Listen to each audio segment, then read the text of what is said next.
This is Morning Edition on KSJD. Good morning. I'm Austin Cope.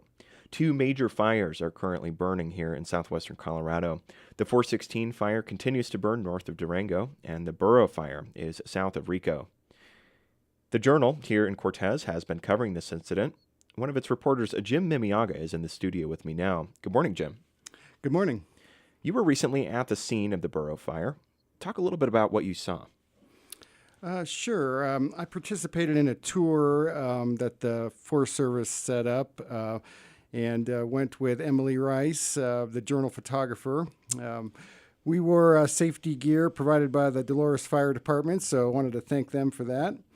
When you get to the fire line, there's a lot of activity on the front lines there. Fire trucks, teams heading into the fire, teams heading out, a lot of briefings. What was really striking was the really huge column of smoke, white and black smoke billowing up from the fire, which was, maybe an eighth of a mile from us. What was really fascinating to witness was what's called tree torching. You can really sense the power of the fire. What that is trees near the fire are heating up, and then they combust all at once. So, oh my gosh. So it's getting so hot that the whole tree is basically bursting into flame? Right. Quite a dramatic sight. Okay, wow.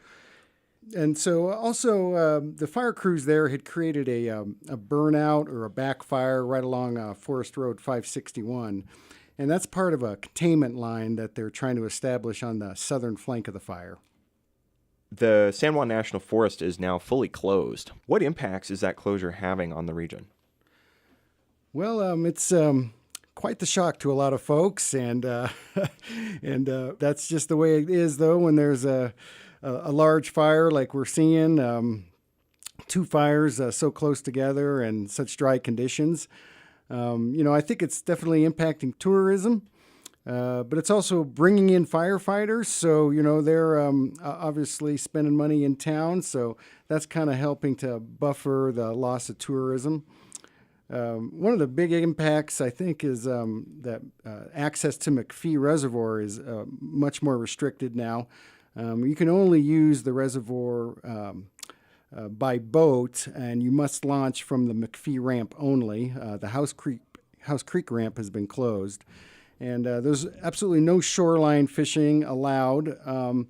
And so even kayaks and canoes also have to launch from the McPhee boat ramp, whereas before they could launch wherever they wanted.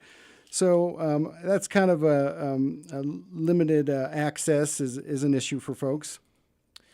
What might we see happening in the next few days, not only with the forest closure, but just as these fires continue? Sure.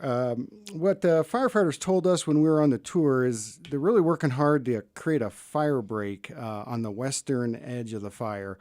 They want to prevent it from moving down Bear Creek to 145, where there's ranches, some residences, and a campground. So they're working hard to figure out where they can create that fire break. It's really steep terrain and a lot of timber. Really thick timber. Right now, the fire is at about 3,400 acres. There's about 200 firefighters fighting the fire, and it's basically creeping to the northeast and southeast. It's moved into Rough Canyon for folks who are familiar with that country. They'll know where that is. And then it's also moving towards the Windy Gap area. So there's some concerns, the upcoming weather.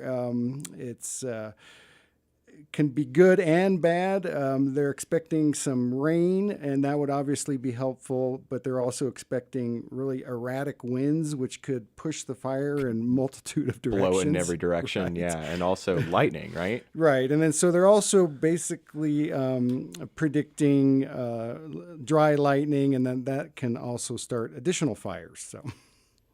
That's Jim Mimiaga. He and the Journal have been reporting extensively on the fires burning in the region. Jim, thanks so much. You're welcome.